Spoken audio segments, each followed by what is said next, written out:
How's it going? Pretty good. How about you? All right, it's real hot here today. I don't know how many of you are in the valley when you're not on campus, but I am. I just haven't been outside today. So, it's probably the best way to go about it is to not. yeah. How hot? It's currently 107 in Northridge, which is not hot compared to Igneous Rocks. So hopefully by the talking about the temperatures we're going to talk about today, it's going to be like, oh, 107 is nothing. But oh, you're in Memphis. Oh, wow. Okay, 72. That's much better. But Memphis has tornadoes. Still, I wish it was only 72. Um, so do you live in Memphis or are you just visiting during the semester? 102 in Van Nuys, visiting. Okay. It's kind of, again, we're not really going to be talking about climate in this class, but just sometimes the shape of the landscape can make a really, really big difference in temperature. So that's why like it might be 107 or 8 in Northridge and only 102 in Van Nuys, even though it's not that far apart. And a lot of that just has to do with the geometry of the valley, like where the mountains are, where the low levels are. But yeah, we don't really have time to get into that in this class. But I believe that our Earth climate class does talk about that, and I think Earth systems is a class that talks about that. If that's interesting to you, yeah. Visiting though, yeah, it's definitely a nice thing about being able to be in school online is that you can kind of go anywhere and still do your stuff. I haven't left Northridge, but I have a quick question. But it has to do with like our grades on Canvas for the quick quizzes. There's two of them, I think, that um, you said that you Canvas puts them as 0 out of 2 if you get it wrong, but then you go in and change it to at least 1 out of 2, right? yeah. And so, okay. Sorry, go ahead. No, that was it. I was just wondering if those two are gonna change. Yeah, so they'll change. What I've been doing is waiting the 5 days that my late policy states and then updating them, just so I don't have to keep checking every day. Yeah. Thank you. So basically, things that were due today or Monday are I'm not going to update them until 5 days after Monday and then 5 days after today. But I guess the one that was the one that was due, I think I already updated the one that was due Wednesday last week, but I'll go check. But yeah, it'll be after that 5 day mark. Thank you.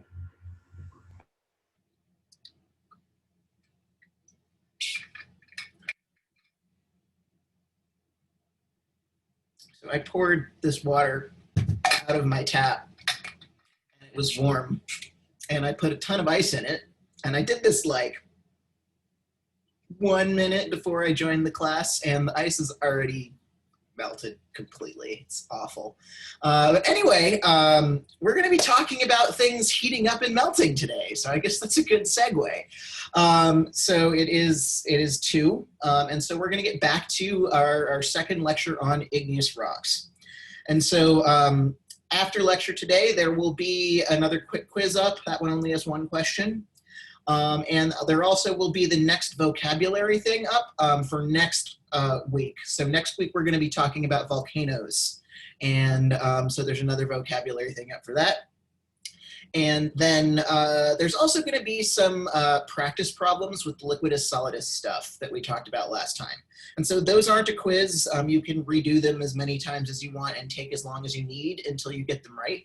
But they're good practice because there will be some questions like that on the next test, which is on October 14th. So we're actually only 2 weeks out from our next test. So just keep that in mind. But definitely you'll have a little longer. Like those will be due in a week from today rather than next class, and just they're worth 5 points, and it's just good practice. And if you need help with any of that, that also means you'll have a chance to Either ask about it when we do a review before the next test, or ask about it in my office hours. So yeah, does anyone have any like logistical, general, like confusion kind of questions before we get started?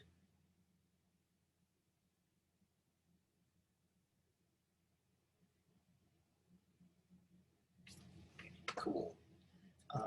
Yeah, I don't see anything. I really should get a second monitor in here so I can see all of your little windows at once rather than having to scroll through. But anyway, let's get back into igneous rocks. So last time we just introduced igneous rocks and talked about ways that rock can melt. And at the end of the class, we got into the question of how and where it cools. And so we talked about intrusive rocks that cool inside the earth, extrusive rocks that cool outside the earth, and how that in turn affects the crystal size. So to briefly go back to last time, whoops, go the wrong way. So to briefly go back to last time, we talked about how intrusive rocks have what's called a phaneritic texture, which means that it cools slowly inside the earth and therefore has a lot of time to build big crystals.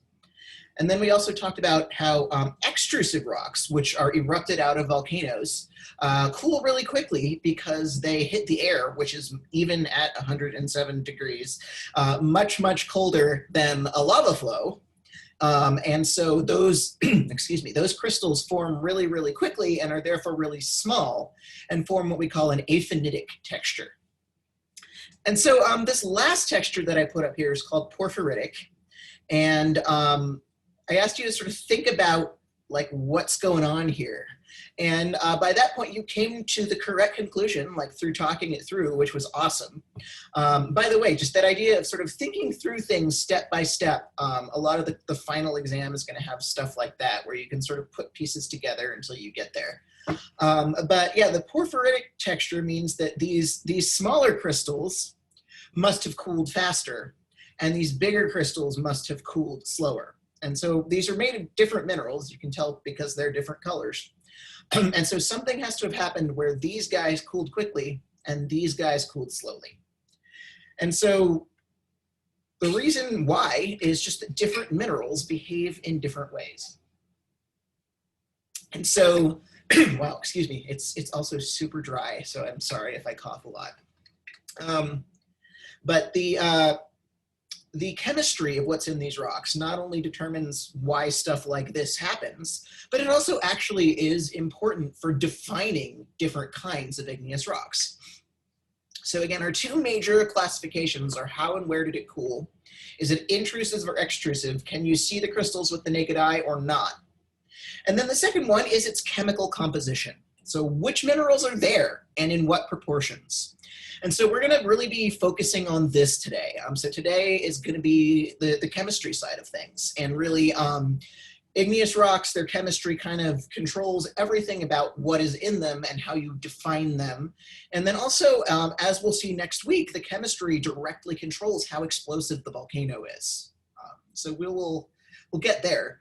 But basically, with these two classifications, you have two puddles of molten rock that have the exact same stuff in them, the exact same chemicals, the exact same minerals. If one cools on the outside of the earth versus one that cools inside the earth, they're going to be two different rocks because their texture is different, because their crystal structure is different. But also, if you have two different puddles of liquid rock that have different chemistry, even if they cool in the exact same environment, they're also going to be different rocks because they have different chemicals in them. So this sort of intersection of texture and chemical composition are how you name and define igneous rocks. And so towards the end today, we're going to introduce the major kinds of igneous rocks. But first, we have to get back to the question of minerals. So I told you this was going to come back. So igneous rocks are silicates. They are silicate minerals. Occasionally they can melt some other stuff that's around and kind of pull it back in. But by definition, igneous rocks are silicates. So all of that stuff that we talked about with silica tetrahedra is the entire thing happening here. And so the combination of those different minerals, the combination of those different tetrahedra and different shapes determine what kind of rock it is, regardless of whether the crystals get big or stay small. So in a second, I'm going to go back through all of those silica tetrahedra things. But does anyone have any questions about this general concept, these general definitions before I go on?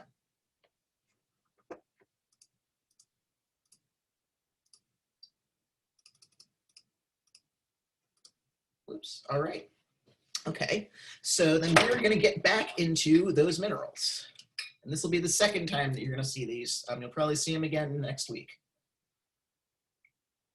But it lets me advance the slide. Okay, so we're going to go back through these. And this time I do want you to remember, both what kind of mineral what kind of tetrahedra configuration they are, and also actually the name of the group of minerals, because that's going to be important for identifying igneous rocks. And so if you remember our basic silica tetrahedra here, silica oxygen tetrahedron, does anyone remember what is in that? Like which atoms and how many?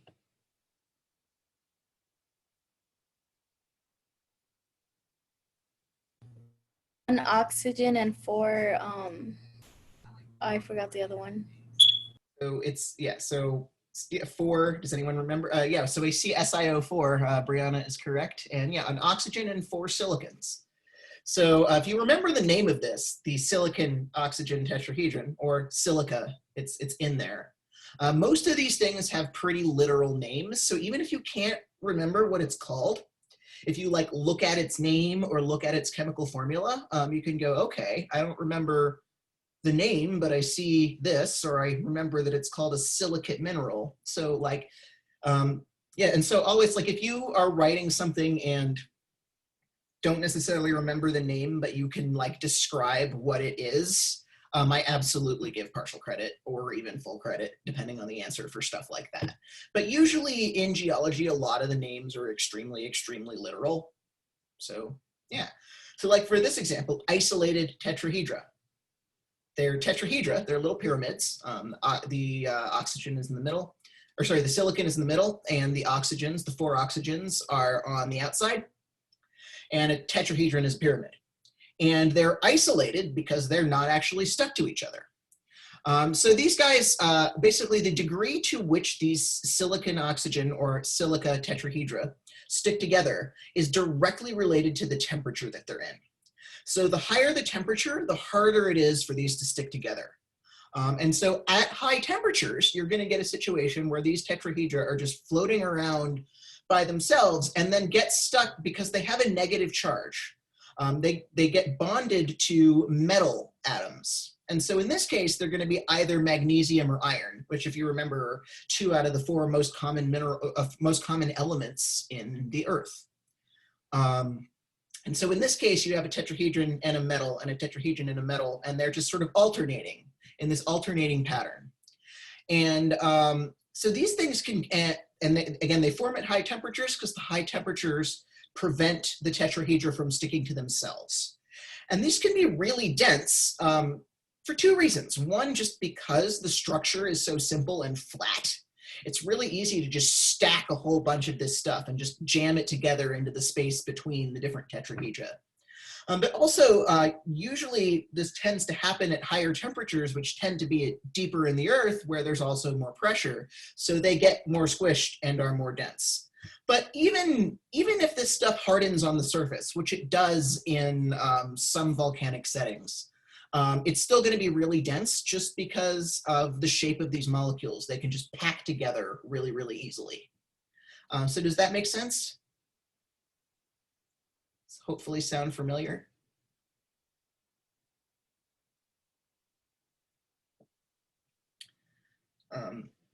So the name of this mineral group is called olivine. And this is what it looks like. It's green.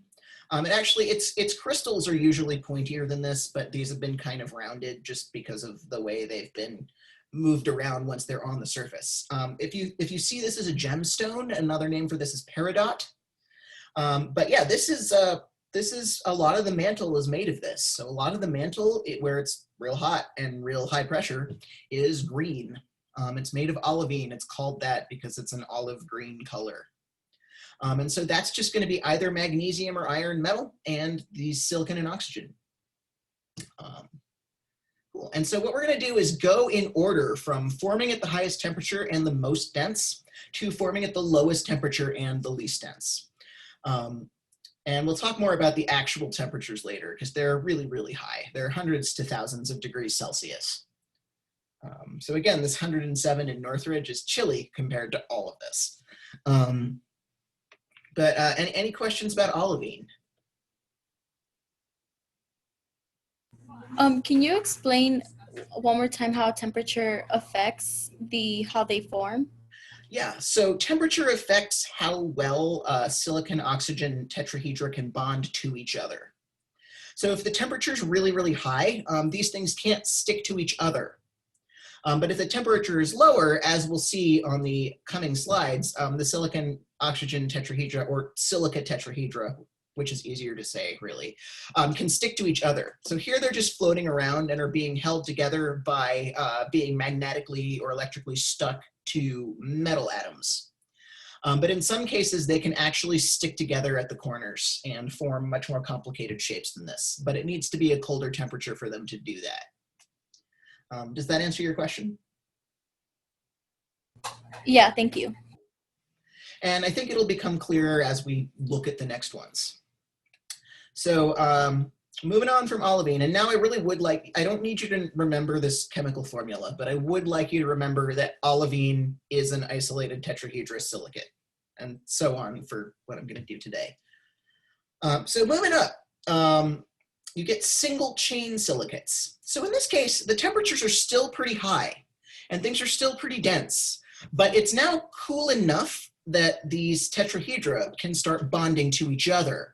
And so in this case, you can see they're all sharing an oxygen. So you've got that silicon in the middle and the 4 oxygens, but at this point, these two are sharing an oxygen, and these two are sharing an oxygen, and these two are sharing, and so on.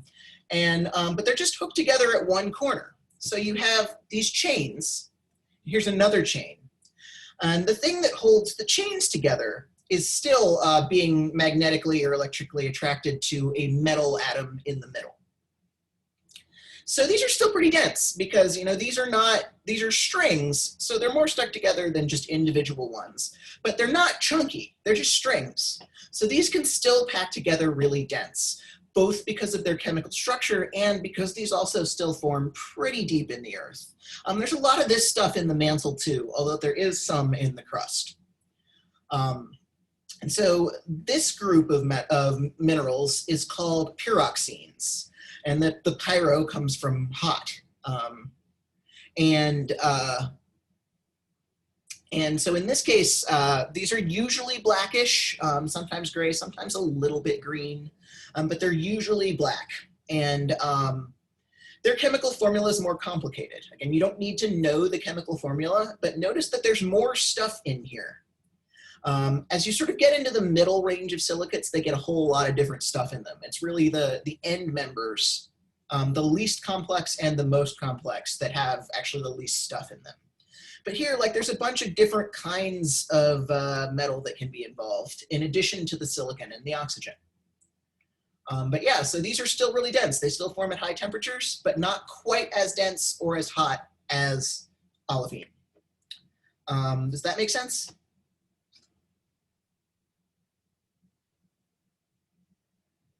Any questions about pyroxenes?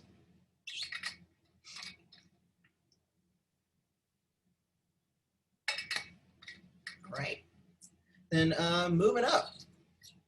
At slightly lower temperatures, sort of moderate temperatures for the Earth, which is still thousands of degrees Celsius, you get double chain silicates. So in this case, the temperature is now cool enough that these things can stick to each other even more. So while in the single chains, they're connected at one corner and that's it. In the double chains, they connect at one corner, but then also connect to another chain. So they're linked to some of these might share, for example, all three of their, actually they're all going to share all three of their, or even all four of their oxygens, because there'll probably be, this is just one example, but you can imagine another chain here and another chain here and another chain on top, and it keeps going. So while single chains are really only going to share like a couple of them, like 2 or 3, these are going to share all of their oxygens with another tetrahedron. And so this starts to make a more complex shape. So if you notice here in this hexagon in the middle, there isn't anything there. It's just a space. Whereas if you go back to the single chain, there's a metal atom in there. So in this single chain case, this metal atom is required to hold everything together. In the double chain case, the silica can hold itself together really well because the temperature is now low enough that these bonds can form without needing to be electrically or magnetically attracted to something else. But there is a space here, and so other atoms can like go in there and just chill. So if you look, and so this group of minerals is called amphiboles, and the ampha part kind of means that it can be in multiple settings. So it can be in higher temperature, higher density settings, or lower temperature, lower density settings. Kind of, it's in a lot, amphiboles are in a lot of kinds of rocks. And you might also notice that this thing is a really gnarly looking chemical formula. This has a whole lot of stuff in it. Do not worry about this specifically. But the reason that there are so many different things in this formula, and also that some of them have like parentheses and commas, basically a lot of these are things that can like hang out in these spaces, that can fill the gaps in the structure of this rock. So like for some of them, like for olivine, pretty much it can be either a magnesium or an iron and then a silica. But by the time you get to amphiboles, it's basically like, yeah, this is all the silicon and oxygen, but any of these other things, sodium, magnesium, calcium, aluminum, all of those can just hang out in the spaces between the tetrahedra. And so, yeah, these are less dense because there's more space. And does that make sense?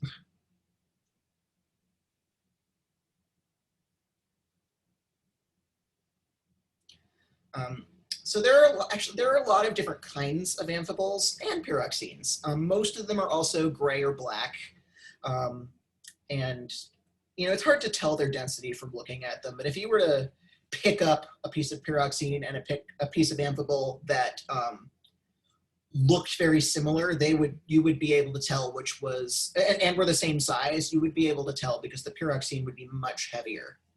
And this is also a case where if you were trying to tell, you could do a cleavage test. So you could smash it and see which geometry it breaks in, because they break at different angles, even though they're often very similar looking. And they do occur in some of the same rocks. But yeah, but you're not going to really find amphiboles in the mantle so much, but you're going to find them throughout the crust. So any questions about double chains or about amphiboles?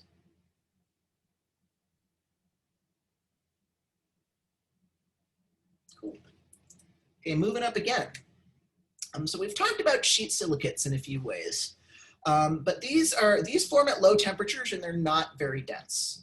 So you're only going to really find these in the continental crust, in less dense places. And now, in this case, the temperatures are low enough that you get things just sticking together at every corner. So it's not just, so if you go back here, you see things that are in a line, and you just get these chains of 2 lines that are floating around. But in this case, it forms a network. It forms a whole big sheet. And so in one direction, in the sort of flat direction, like you're seeing here, you get a big expansive sheet that's actually very strong. These bonds between tetrahedra are much stronger than the bonds caused by metal holding things together. So for these sheet silicates, in the sheet direction, it's very, very difficult to break those bonds. It's very, very difficult to break this mineral. But between the different sheets, they're actually held together, again, usually by metals or pseudometals. They're held together by some other atoms hanging out in there and making sure that those layers stick together. And so it's very, very easy to break the bonds between the layers, but it's very difficult to break the layers themselves. So this group is called micas. And so you might have heard of mica. It's often used to make glitter in paint or makeup. It's very much used as an aesthetic substance because it sparkles. It's very shiny. It comes in a lot of different colors. And also it is actually really easy. It's a soft mineral, so it's pretty easy to pulverize it once you've pulled the sheets apart. But here you can even see, so this is a mica crystal. Actually, it has this has got a little bit of something else in it. But this is a sheet of muscovite mica. So if you've heard the names muscovite and biotite, those are the two most common kinds of mica. But in this class, just worry about calling it mica, honestly. But you can see here how there's this hexagonal thing, and you see like smaller hexagons within it. But you can also see that there's sort of layers upon layers upon layers. So do you all see that? So yeah, that's why it's a sheet silicate. You pull this apart. So something like graphite isn't a silicate, but graphite has a similar structure to this, in that you can pull off layers really easily. But micas have really, really wacky chemical formulas. So if you just look at this for a second, so X, Y, and Z are not, actually I guess Y, don't worry about it. X, Y, and Z are not in and of themselves elements. Basically what this says is you can have 2 of these things in group X, 4 to 6 of these things in group Y, 8 of these things in group Z, and then a bunch of oxygens and silicons and stuff. So again, this is super complicated. Don't worry about it too much. Just know that all of the silicon and oxygen are really setting up the layer structure. And then all of the other stuff is either filling in these holes or is holding the sheets together. So does that make sense?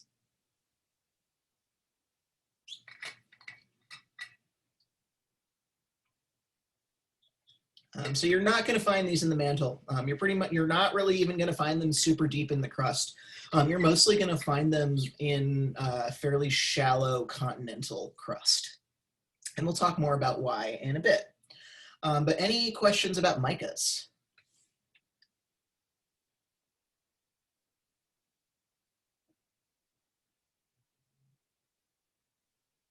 All right. Then the last group is called framework silicates. And so these form the most complicated structures, but are actually the simplest chemically.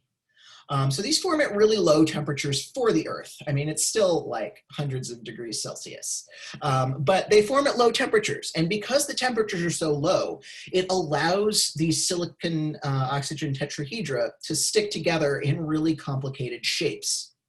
And they can do that in different ways. So there's actually 2 major groups of framework silicates. So you have feldspar, which comes in 2 kinds. So you have potassium feldspar, which is pinkish. So anytime you see an igneous rock that's pink, it's going to have a lot of this stuff in it. And so that's this formula that has a K for potassium. And then you have another kind that's called plagioclase feldspar, which is either going to have a lot of sodium or calcium in it. And that's going to be more of a grayish white. And both of these, so potassium feldspar forms at lower temperature than plagioclase feldspar. But they still both form at pretty low temperatures and low pressures, because if the temperature were high and the pressure were high, you wouldn't be able to build a shape like this. You wouldn't be able to get this really complicated 3D ball. And then at the lowest temperature and lowest pressure, you get quartz. So quartz and feldspar are the 2 most common minerals in the Earth's in the continental crust. And quartz is just silica. It's literally only silicon and oxygen tetrahedra stuck together in these shapes. Feldspar has some other stuff in it, but quartz is really, like, some people will even just call quartz silica. So it's just the pure form of those tetrahedra and nothing else, and a big open crystal structure. There are actually things, as we'll talk about when we talk about metamorphic rocks. If you put quartz under too much pressure, its its structure changes, its molecular structure changes, and it's actually called something else, even though it has the same chemical formula. So yeah, these are light and fluffy as rocks go. Like, I mean, yeah, if somebody like chucked a piece of feldspar at your head, you wouldn't go, wow, that was light and fluffy. You would go, that freaking hurt. But as far as rocks are concerned, or as far as minerals are concerned, these are light and fluffy. These are the things that, I mean, none of them are going to float, but they're, again, if you were to hold a chunk of feldspar and a chunk of pyroxene, or even a chunk of feldspar and a chunk of mica that were the same size, you would notice that the feldspar weighed less, just because it has more space in its chemical structure. I love it when you describe rocks as light and fluffy. So they kind of are. It is actually really, I mean, they're not really, but they sort of are. It is very useful to think about things in extremes like that, because a lot of, because when we talked about plate tectonics and we talked about continental crust always being on top and floating, and oceanic crust always shoving under and sinking, sometimes it's helpful to really think about it in terms of extremes so you remember how it works. Yeah, it is light and fluffy relative to other rocks. Like, nobody's gonna like bite some quartz and go, yes, that's light and fluffy like a marshmallow. But compared to other rocks, quartz is a little bit like the marshmallow of rocks. It melts really easily and is lighter and fluffy. But yeah, does anyone have any questions about quartz or feldspar or framework silicates or any of the silicates? Because we're gonna move into talking about how they turn into rocks next.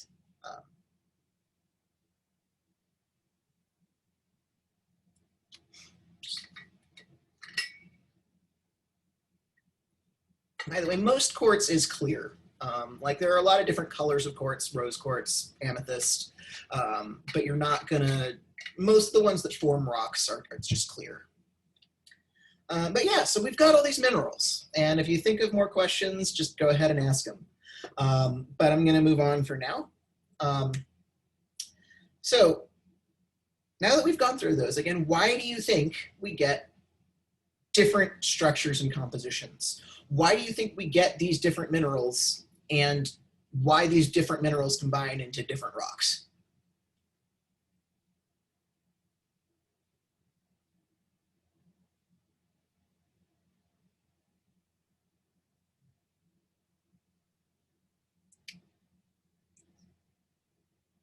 I gave you some hints. Yeah, go ahead. I was going to ask, can you repeat the question one more time for me? So why do we get different minerals? If they're all made of these silicon and oxygen tetrahedra, why do we get so many different ones? Why don't they all just turn into the same thing? Why don't we all just have one kind of igneous rock? Oh, yeah, Rihanna said it, but I was going to say, like, the environments that they're from, like the pressure and temperature and things like that really determine their bonds. Yeah. So that is very much the main thing, temperature. And so I just said that. And in general, like, by the way, when you're taking a test, super okay to look back at the previous questions for to help you figure out the next questions. That's totally okay to do. But yeah, temperature and where they form, different environments, yeah.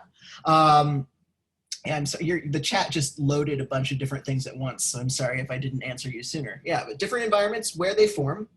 And so that really gets at it, because the different environments are not only going to have different temperatures, but they're also going to have different stuff in them. So yeah, it does tie down to different environments and temperatures, but it's also different available materials. So if it's not there, it can't end up in a rock. Like, if you need metal to make a certain mineral and there isn't any metal there, it's not going to make that mineral. You can't have a metal-rich rock if you don't have any metal. Or similarly, like, if you can't make, if there's only a little bit of silicon and oxygen, you can't make quartz because that needs a whole lot of it. But also, so that's part of the environment, and kind of the major environments are you in the ocean, or are you on a continent? how deep or shallow in the earth are you? And so that controls what's available, but also the temperature. Because as I was just saying, the silicon oxygen tetrahedras stick together in different ways depending on temperature. And as a result or a corollary or a related concept, these different silica configurations also melt or harden at different temperatures. Because they form in different ways, they also get destroyed in different ways. So something that forms at a very high temperature is probably also going to need a very high temperature to be destroyed, whereas something that forms at a very low temperature might also melt at a very low temperature.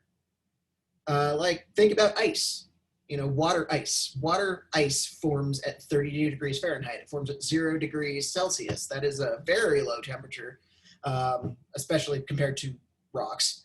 But it melts at, like that's its melting point. Like it exists at low temperatures, but also stops existing at low temperatures. And that is true for all of these minerals as well. And so, we definitely earlier on talked about a lot of ways minerals can form and be destroyed. But as far as igneous rocks are concerned, it is all just about melting and solidifying. That's all we're talking about with igneous rocks. So we're going to talk about, again, more about these settings and more about how these different things come together. So remember this from last time. So here we have our chart of temperature versus pressure. And we have our solidus, which if conditions are to the left of this line, everything is liquid. Everything is solid. If conditions are to the right of the solidus, they're going to be at least partly liquid. And then also if you have the liquidus, which everything to the left of that is solid, or at least partly solid, and everything to the right of that is liquid. And so again, this plots temperature versus pressure, or also temperature versus depth. And so, but this is just a generalized approach. Like this is just saying, here's some stuff. This just says rock on this chart. Well, what kind of rock? Rocks have different minerals in them. And so in the case of igneous rocks, rather than just saying the whole thing melted or the whole thing solidified, it has to do with which minerals are melting or not, which minerals are solidifying or not. So in a situation where you have a mix of different minerals, you can have a situation, first of all, called partial melting. Whereas, that should say will, not we. But minerals with lower melting temperatures will melt first, even if other minerals stay solid. So something like a framework silicate, like quartz, is going to start melting at a much lower temperature than something like amphibole or pyroxene is going to do.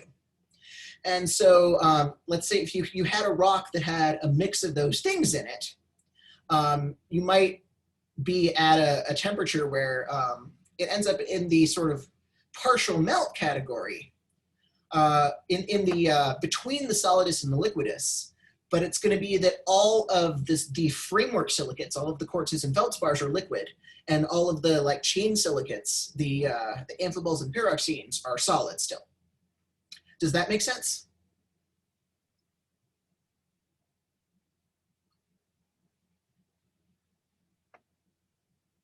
Any questions about how things partially melt?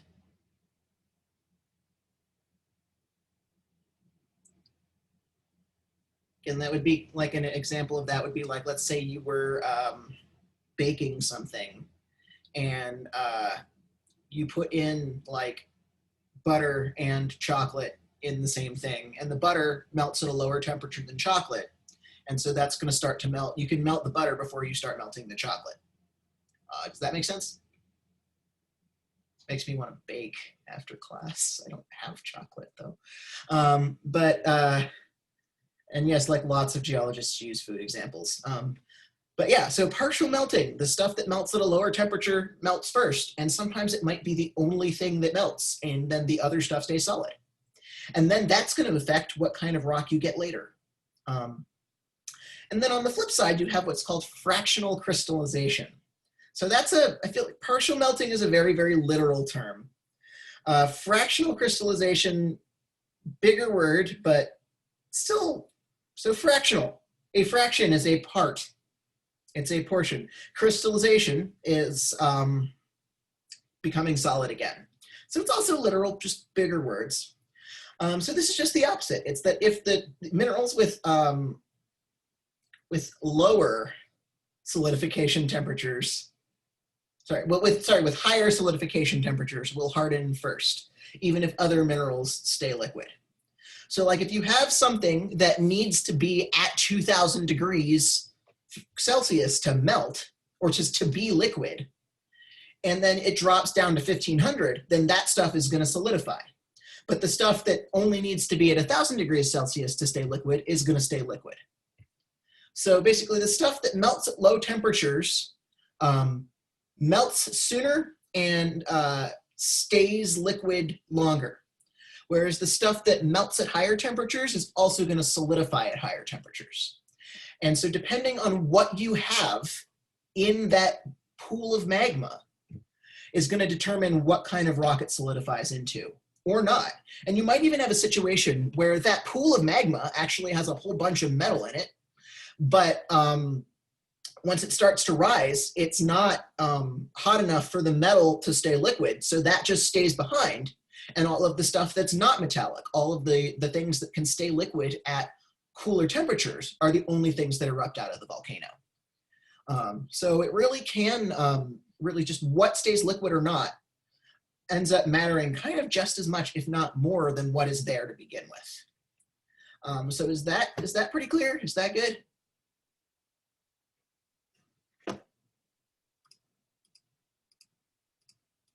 Don't see any hands up.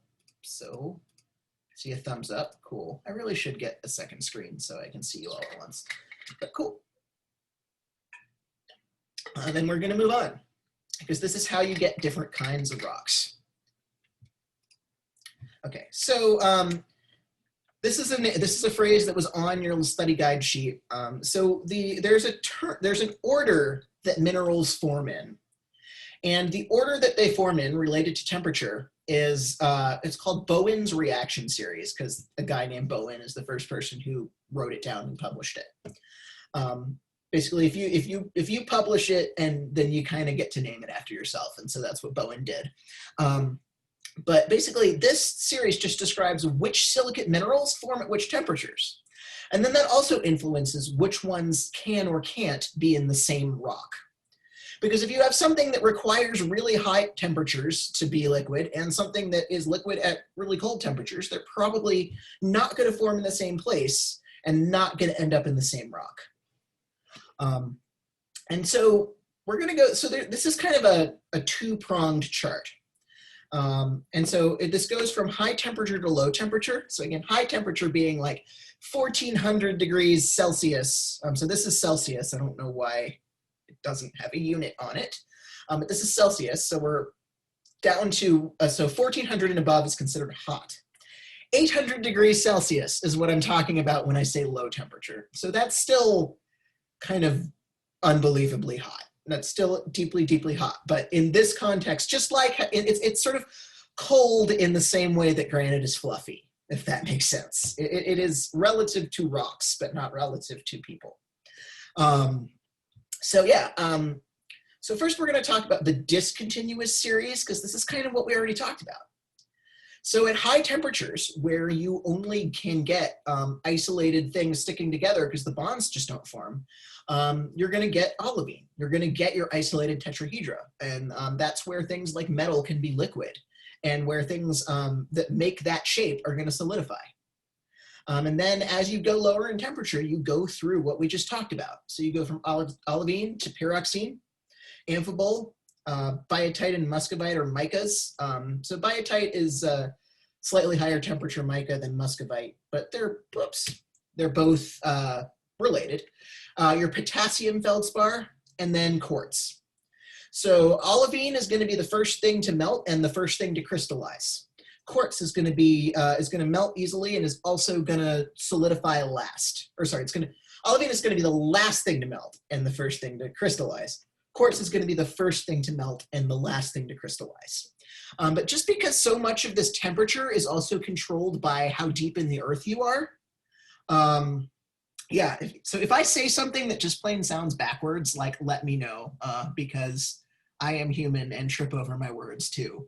But yeah, olivine is, okay, it melts at high temperatures, but also solidifies at high temperatures. Quartz melts at low temperatures and stays liquid at low temperatures. So you really only get temperatures this high pretty deep. So you're only going to get olivine in places like the mantle and very deep in the crust.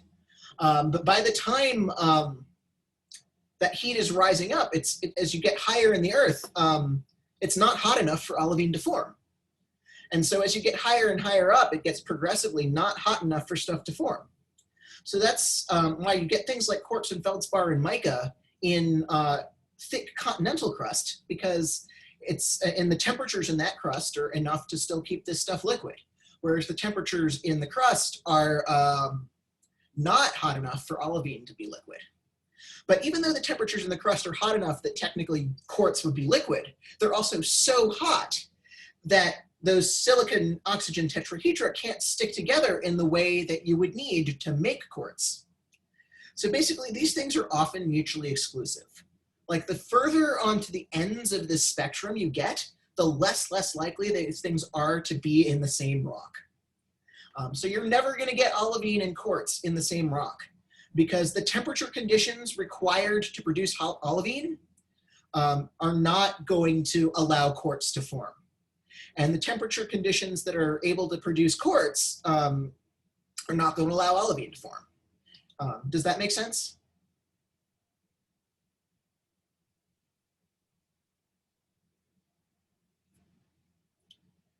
So basically, when you're talking about igneous rocks, they're gonna, the stuff that's in them is gonna be a subset of all of these minerals, but it's kind of gonna move up or down this thing. So like you could easily find these three together, or these two together, or these three, but you're never gonna get stuff from here and stuff from here. It's always just kind of a sliding box. On the other side, so we have the continuous series, and this is a little bit more complicated. So this pretty much just happens with feldspar, and specifically with plagioclase feldspar. So basically, at higher temperatures, you can still build some fairly complicated structures if calcium is there. And so at higher temperatures, you can get plagioclase feldspar if there's a lot of calcium.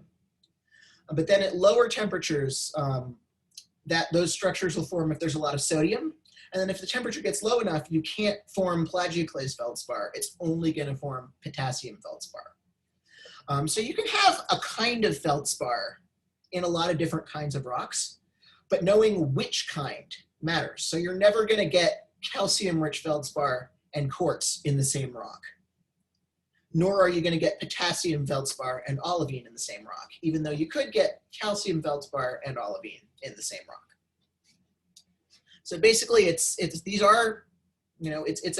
temperature-based hierarchy, and so here's your temperature scale.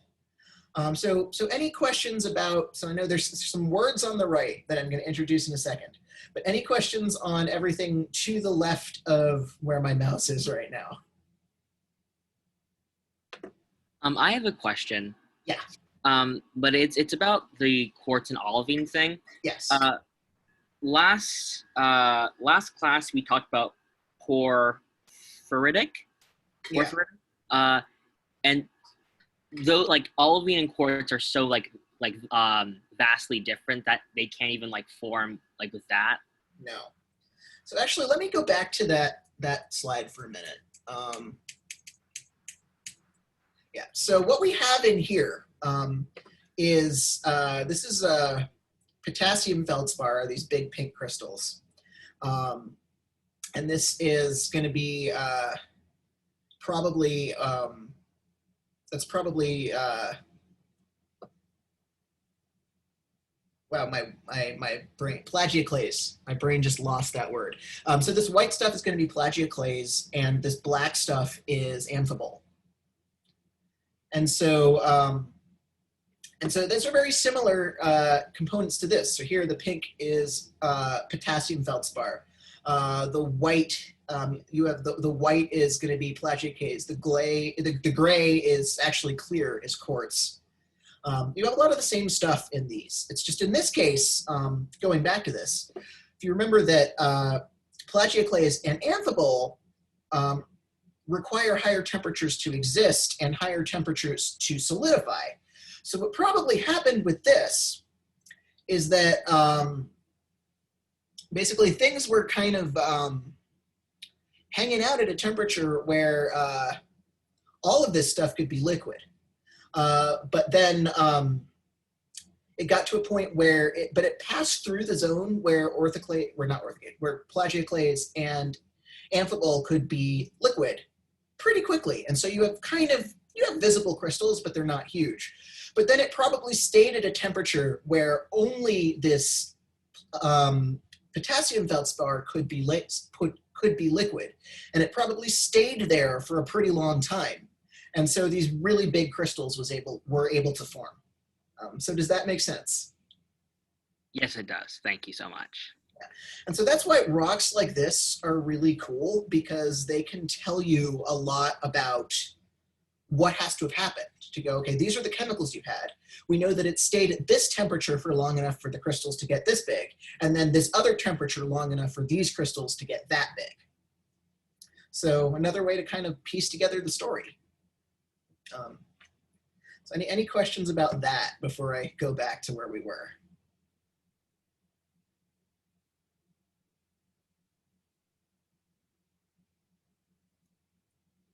I'm gonna go back to where we were. So yeah, back to here. Again, so those rocks that that rock we just looked at had a lot. There was probably some mica in there too, but it was kind of existing in here on the spectrum. Does that make sense? And so again, so it probably hung out around 1050, enough for these to form some decent sized crystals, and then got colder. So only these guys could keep forming crystals. But yeah, so this is a temperature-based scale. But you might also notice there are some words over here on the right. And these are kind of catch-all chemical words that we use, or catch-all words that we use to describe the chemistry of igneous rocks. They're kind of categories for where rocks fall on this scale. And so this goes from a scale of ultramafic down to felsic. And you might go, well, what the heck are these words, other than ultra means it's a lot? So these words come from the different elements that are in them. So mafic comes from magnesium and ferric, so ferric being iron. So mafic rocks are going to have a lot of magnesium and iron. And felsic comes from feldspar and silica, so they're going to have a lot of feldspar and quartz. So going back here, again, our olivine, if you remember, is just, it's basically magnesium and iron and silica. Whereas our quartz was literally just silicon oxygen tetrahedra. So basically, the more metal you have in something, the more mafic it is. And the more silica, less metal, the more felsic it is. So it also follows a scale. All of these things follow a scale. Whoops.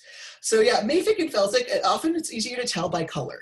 So because quartz and feldspar are light colored, and pyroxene and olivine are dark colored. So generally, if you see an igneous rock and it's white or pink, it's felsic. If it's black, it's mafic. If it's kind of speckled, it's intermediate. They're going to be a mix of these things. And so often you'll see things color-coded in that way as well. And even if you remember looking at these, I mean, that's green, but like that's dark, that's lighter, that's lighter, that's the lightest. So it follows a scale of temperature. It follows a scale of silica and metal. It follows a scale of light and dark. So it's pretty easy to tell by looking at an igneous rock what's in it. And so a lot of this stuff is really, really correlated. You saw that cat meme in your class earlier? Because those are my cats. Well, this one, I mean, I still have this cat. This one died in 2014 and this one got adopted. But yeah, my cats have made it into other geology classes. That's really cool. Yeah, Mr. Oh, I was gonna say I could probably grab the one that's intermediate right now, except I think he's actually left the room. Okay, that's awesome. Yeah, these are there were a litter of 6, and I kept these 2 and adopted out the other 4. I digress. A lot of this, they're famous, but yeah, igneous rocks very much exist on a spectrum, and so it really if you can remember things in order, everything else goes in place. So this figure, again, I'm not going to ask you to actually, I'm not going to literally ask you to memorize this figure exactly as it is, but be familiar with how all of these things relate to each other, because I will ask you questions about this and I will not give you this chart. So just be familiar with the idea that felsic rocks have high silica content. The higher the silica content, the more felsic. The lower the silica content, the more mafic. And the inverse is that felsic rocks have very low metal content, and mafic rocks have very high metal content. So silica versus metal are 2 ends of a scale. Density also, the more mafic, the more dense, because the more mafic, first of all, the more metal, which is more dense than silica, but also the more mafic, the more simple the silicate structure, so the easier it is for it to just get compacted together. And also, the more mafic, the higher temperature required, so the deeper in the earth it forms, where there's more pressure, so it's more dense. So it's all super related. And again, temperature, felsic rocks freeze at 600 degrees Celsius, which is cold for rocks. And mafic rocks start to freeze at 1250 degrees Celsius, so it's all a scale. High silica, low density, low temperature. Low silica, high density, high temperature. And there are some names of rocks here, which I'll introduce more in the next few slides. But again, the balance of minerals just kind of slides along the reaction series. So for felsic rocks, you have a lot of plagioclase, a lot of quartz, a lot of potassium feldspar, some mica, and some amphibole. But really your big 3 are going to be plagioclase, quartz, and potassium feldspar, or K-spar. You might see things say K-spar. That's the same as potassium feldspar. You also might see some things say orthoclase. I don't think our book ever says orthoclase, but K-spar, orthoclase, and potassium feldspar are all the same thing. Plagioclase is plagioclase. But yeah, then intermediate rocks, which are in the middle. Well, actually, before I go on, any questions about that so far?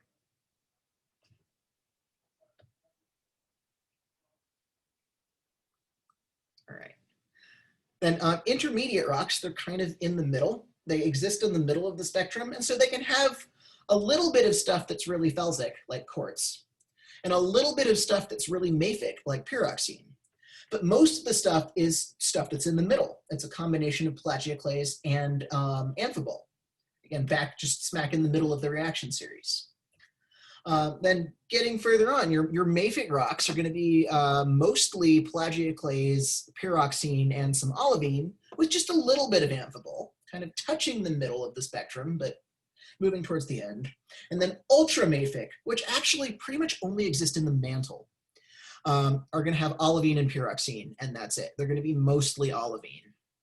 If we were in a real classroom, I would be handing you a piece of this right now, but we're not. But basically, in the crust, on the surface of the earth, you're pretty much just going to be dealing with mafic, intermediate, and felsic, not so much ultramafic. But ultramafic rocks are actually a large portion of the earth. We just rarely get them on the surface because they require so much heat to form. Does that make sense?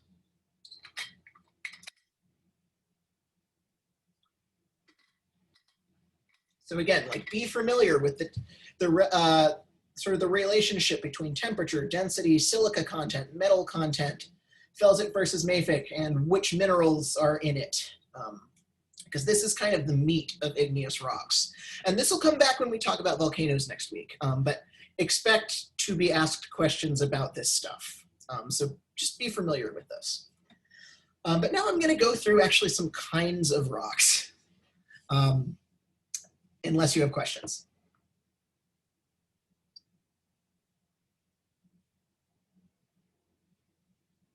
I'm going to go through some kinds of rocks. Okay, so we're going to start with felsic. So felsic rocks, lots of quartz, lots of potassium feldspar, lots of high sodium plagioclase, a little bit of mica, a little bit of amphibole. So these are those same pictures from the other slide. So here's your K-spar, your quartz, your plagioclase, and micas and amphiboles. They're hard to tell apart in this picture, but you'd be able to tell it if you were shaking the rock in the light, because mica's shiny and amphibole isn't. And so if you remember now, we have both intrusive rocks and extrusive rocks. Getting back to that, like for every felsic rock, you have an intrusive version and an extrusive version. For every mafic rock, intrusive version, extrusive version. This is what cools inside the earth. This is what's erupted out. So granite is a felsic rock. So granite is what happens when a felsic magma cools under the earth, inside the earth, not under it, but inside it. So a lot of times, like if you're shopping for a cabinet or whatever, it'll call any rock with visible crystals granite. And that is not true. Like black granite does not exist. Black granite is a different kind of rock. Granite by definition has quartz and potassium feldspar and this stuff, and it's like kind of pink and gray and white. And it's very common. So a lot of granite countertops actually are granite, but also a lot of them aren't. And so so granite, it's a very common intrusive igneous rock. And so Yosemite, again, in my background, is mostly granite. So if you were going to go there and look at the rocks there, you would mostly find rock that looks like this, or actually even a little bit whiter. A lot of the rock at Yosemite is really very high quartz, and not even super much feldspar. But then the other side is when you take that kind of molten rock and you erupt it out of a volcano, a felsic lava is going to harden into a rock called rhyolite. And in this case, this one's got a lot of K-spar in it because it's pink, but it's all this other stuff is mixed up. Like you can't necessarily see the crystals by definition. But from a chemistry standpoint, granite and rhyolite are the same thing. They're both felsic. It's just one cooled as a magma under the surface and one cooled as a lava above ground. And so we're going to talk more about the lava ones again next week. But definitely a thing I'll want you to know is what is the intrusive rock, what is the extrusive rock of like felsic, mafic, intermediate. Cool. So any questions about these felsic rocks?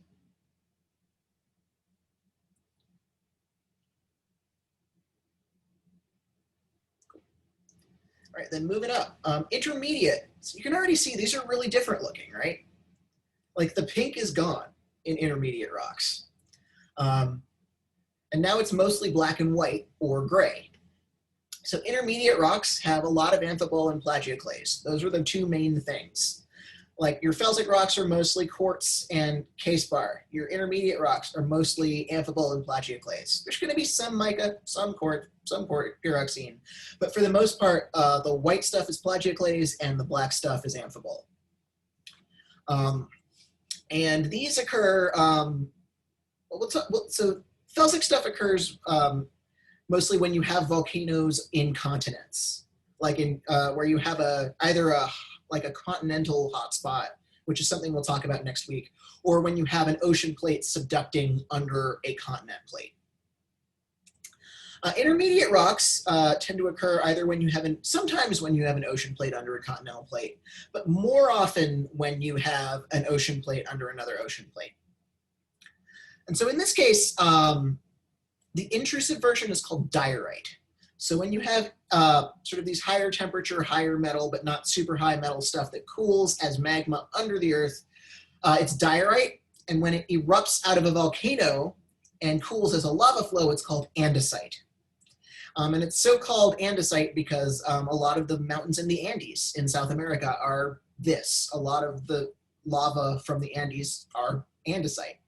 A lot of kinds of rocks are named after places or named after descriptions. Like granite is grainite. Ite means rock. Gran refers to the fact that it has visible crystal grains. But yeah, diorite and andesite are intermediate rocks. And so you might see this described as granite in a countertop. It is not. It is diorite. But it is the same texture because it's intrusive. Questions about intermediate rocks?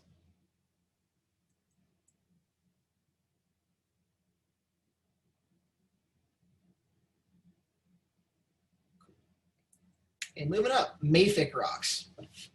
So mafic rocks are high temperature, high metal, high density, low silica.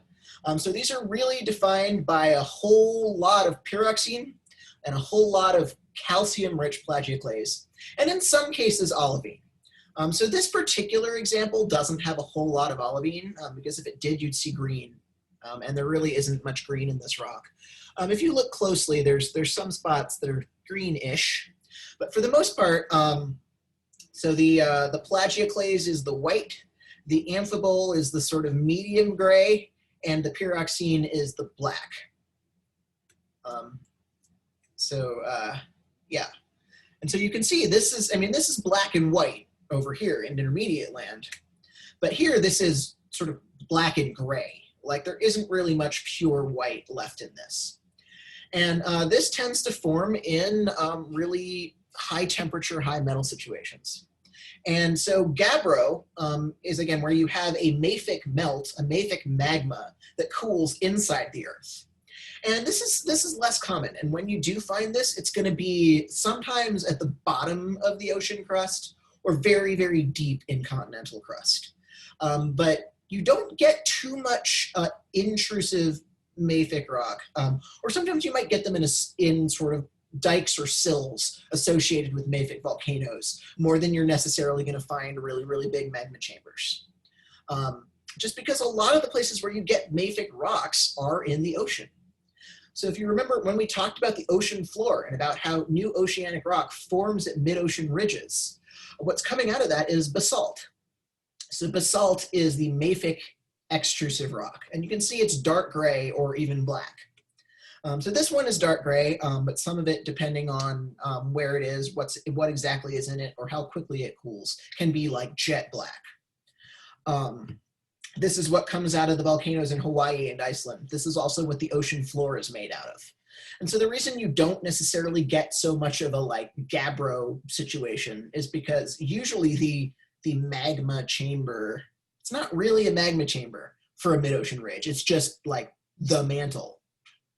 It's the, so it's just the top of the mantle melting from depressurization. And so you don't really have like a reservoir so much.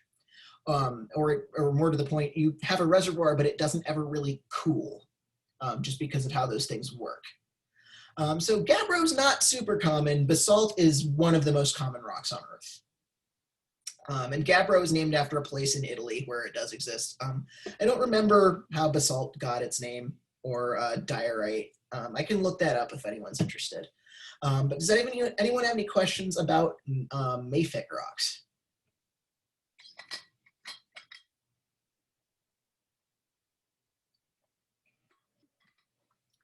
I would say that basalt is the most common, one of the most common extrusive rocks. And gabbro is probably the most common intrusive rock. Or not gabbro, granite is the most common intrusive rock. Of course, the intermediate ones are kind of in the middle. Yeah.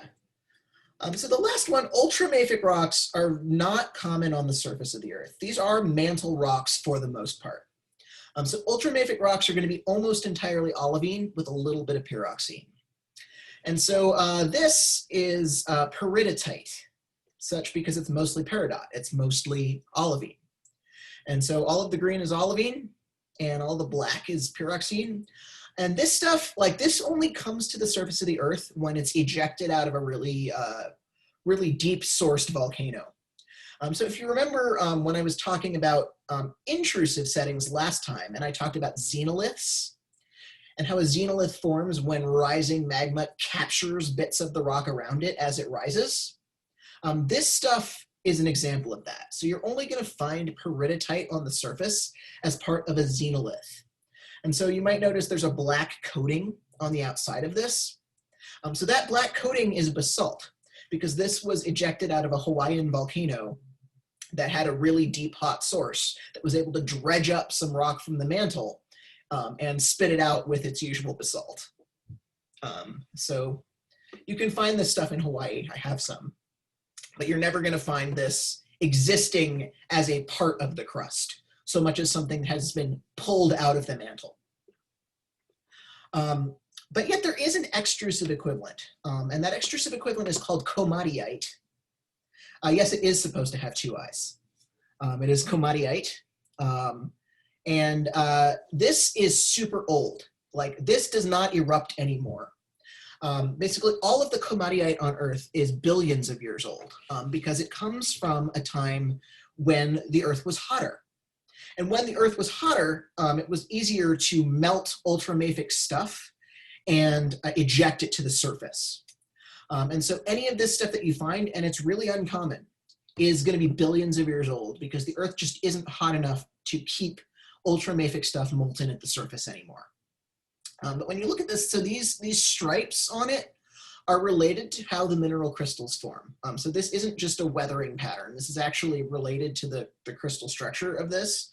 But this doesn't happen anymore. No volcanoes on Earth erupt komatiite now. So in the grand scheme of like identifying rocks, we're really going to care more about mafic, intermediate, and felsic than we're going to care about ultramafic. But I do just want to tell you about this because it is one end of the spectrum.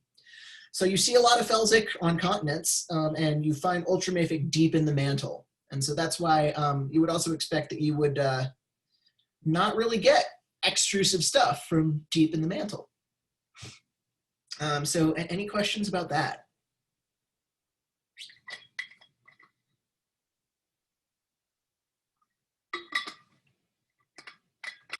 So yeah, be familiar with granite, rhyolite, diorite, andesite, gabbro, and basalt. Know which ones are equivalent to each other, and which one is intrusive and which one is extrusive. I've been talking a lot about, what's in the ocean, what's in the continent. And this difference, this contrast between oceanic crust and continental crust totally ties back into all of this stuff with crystal structure, all of this stuff with igneous rocks. Because as I just said, oceanic crust is made of basalt. It is all extrusive igneous rock. And continental crust, a lot of it is granite, is intrusive igneous rock. And so those are like opposite things. You got your mafic extrusive and your felsic intrusive. They're going to behave in really different ways. And so a lot of the behavior of plate tectonics, of why different things interact with each other in different ways, ties into that spectrum of igneous rocks. So again, your oceanic crust, it's mafic, it's mostly basalt. It's thin because mafic minerals are dense. Basalt is very, very dense. And it stays mafic because that's what's there. At this point, the oceanic crust is mafic. So if it melts, all of the stuff that's there is only mafic. Like, melting it doesn't suddenly add the other materials you need to make other kinds of rocks, nor does it get rid of metal. And it also stays mafic because the source for the oceanic crust, as I was just talking about, is the upper mantle, which is also mafic or even ultramafic. So oceanic crust stays mafic because that's what's there. And so it just can't change. But also, so this stuff melts at high temperatures, though. So you go, the oceanic crust is, it's at the surface, and it's also under the water, which is pretty cold. How can we get this high temperature stuff? And again, that's precisely because the oceanic crust is so thin. So the mafic properties that keep the oceanic crust thin also mean that the heat source is closer to the surface. So even though the bottom of the ocean is really cold, there's also much less distance between the bottom of the ocean and the top of the mantle than there is between, the continents and the mantle, just because these thin, dense minerals make a thin, dense crust. Does that make sense?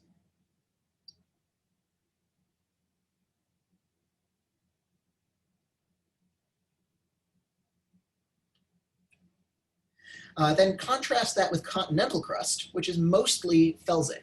So there's all kinds of other stuff on the continental crusts. Like you can get intermediate igneous rocks, you get sedimentary rocks, you get metamorphic rocks, but a lot of that is still, just on the top. Or, metamorphic rocks happen in all kinds of places. But the guts of the continents really are either felsic igneous rocks or metamorphic rocks that formed from felsic igneous rocks. And so, and that's mostly granite. And so continental crusts are thick because felsic minerals aren't dense. This is the light and fluffy stuff again. It piles up like the rock equivalent of marshmallow fluff. And so it's able to pile up because of the structure of quartz and feldspar, because they are these framework silicates that have a lot of space in them, as opposed to single chain silicates like in oceanic crust that are able to stack up really easily. So that's why they're thick, but also you can get felsic stuff on continents because the atoms are there. Like there's less metal because the metal stays deeper. It stays deeper because it needs to be hot to be liquid. It needs to be hot to move up to the surface. But the top of the continent isn't hot, so it's going to stay down there. It's only going to be the stuff that is more felsic that is able to get to the top and pile up. And part of the reason you got this differentiation of making continents versus making oceans, part of that is that in some places there were just the right atoms to do it, and other places, but also you tended to pile up the more felsic stuff to begin with, where there were colder temperatures that allowed it. Where you had the, or where the temperatures were cool enough, rather, not so much that only felsic minerals could solidify, but temperatures were cool enough that the stuff that wasn't felsic had already solidified. So I'll change that phrasing before I update this. I upload this, I realize that's bad phrasing. But yeah, they piled up in places where you couldn't get liquid metals. You could only get liquid felsic stuff. And then that's also why, in a continental rift, like it eventually becomes an ocean, because as things spread apart, eventually the source of the new rock becomes the mantle rather than the rest of the continent. So if you're melting continental stuff, it's going to stay felsic because that's what's there. If you're melting oceanic stuff, it's going to stay mafic because that's what's there. And you get intermediate stuff where you're kind of mixing the two. But yeah, this difference ties back to the temperature differences and the structural differences. So everything about, in a way, everything about the way you get different plate boundaries has to do with the mineral structure, has to do with how different silicates behave at different temperatures. So does that make sense? Any questions about any of that?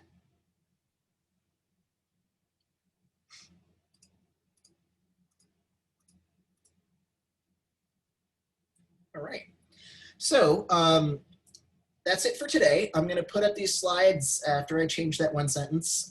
And there is a new vocabulary matching for volcanoes next week. So this week we talked about the rocks. Next week we're going to talk about how they blow up.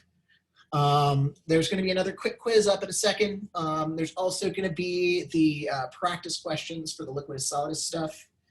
And I will upload the video as soon as my slow internet allows. So with that, I will talk to you all on Monday. If you do want to stick around to ask more questions, I'll hang out for a little bit longer. And, have a good one, everyone. Can we see my cats? Let's see. I can try to grab my cats.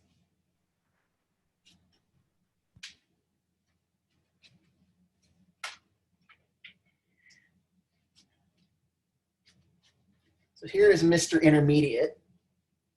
This is Andreas. He is named after the San Andreas Fault. He is beautiful. I woke I him love up. him. He weighs 15 pounds. And I'm surprised he's not trying to get away because he normally hates it when I put him in front of Zoom. But yeah, he's 13 years old now, so that's a pretty old picture. I made that meme in like 2007 or 8. So he's a big boy. Oh, and let me grab the baby now. Get the baby. Look, come here.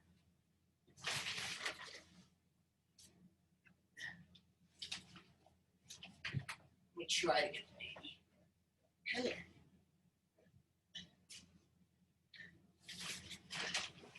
Come here. Come here, baby. You want to say hi? She's like in a corner. I'm trying to get her out. Come here.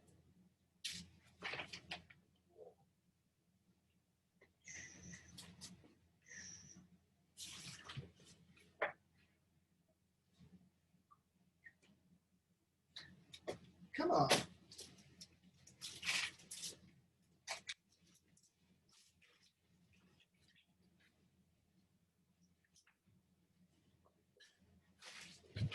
Aha. This is Katla, and she's 11 months old and only weighs 7.5 pounds. So she's half the size of the other one. I'm surprised that she's only photobombed my class once. Does she usually like the camera? She loves the camera. She also doesn't like not being the center of attention. She has one eye that has scar tissue on it because she had an eye infection before I adopted her. So she can only see out of one eye. Don't be fooled. She's a chaos monster.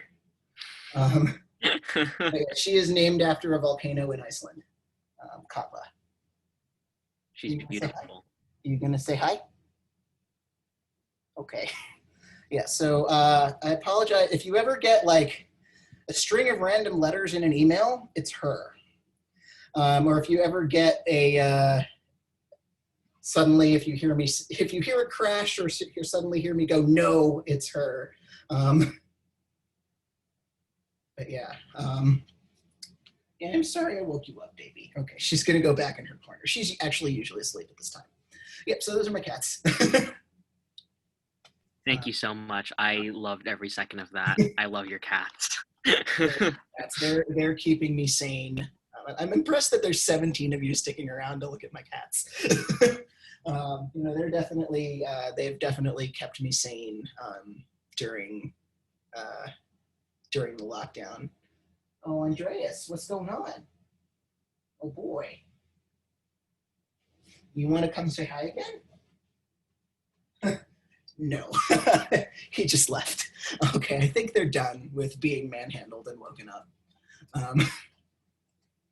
But yeah, that's my cats. This part of my class are cat enthusiasts. Yeah, I guess the other, I don't know, maybe the other half are either done or dog people.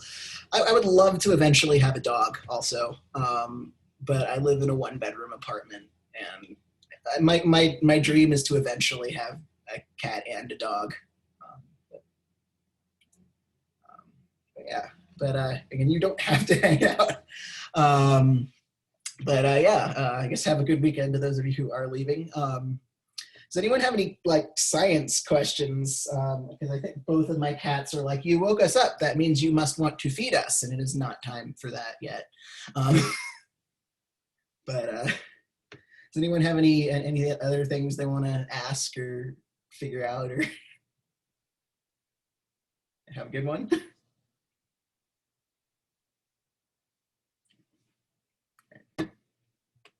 And as always, like if you want to go over test stuff at any time, just either come to office hours or email me to set an appointment.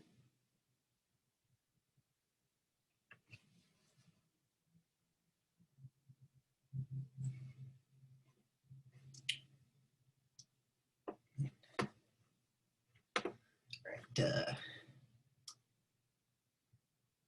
Hug up or Jonathan or Matt, do you have a question or are you just chilling?